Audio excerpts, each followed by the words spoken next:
Hi, my name's Evan, and in this video I'd like to quickly go over some features of the Boxlight ProColor stand that I'm using here.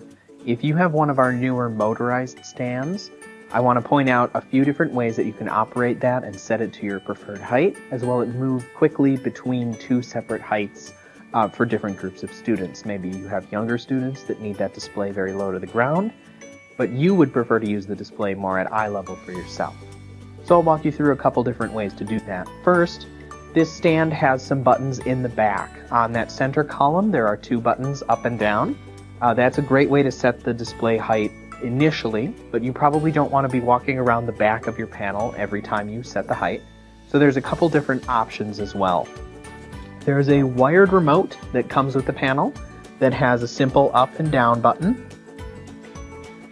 So you can use that. And there's also a way to set the panel software here to recognize the stand. Now in the back here there are two USB ports. One is on the back of the stand itself, so on that center column there's a USB port.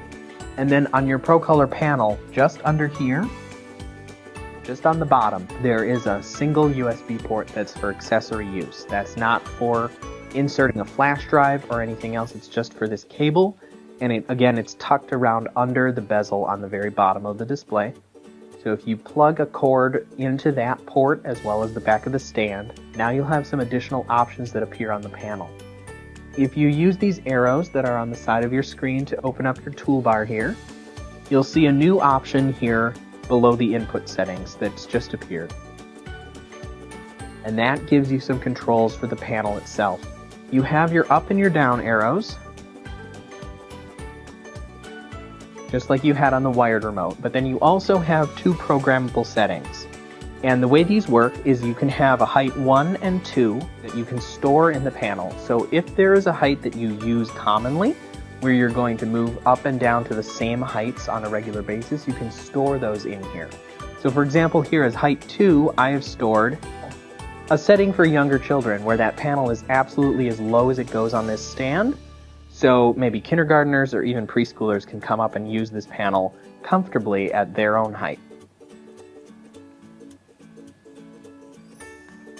And there we go. So it's moved into place now. And if I want to return this to a height that works better for myself, all I would need to do is go into my other stored height here and choose height 1. And now it's going back to my eye level.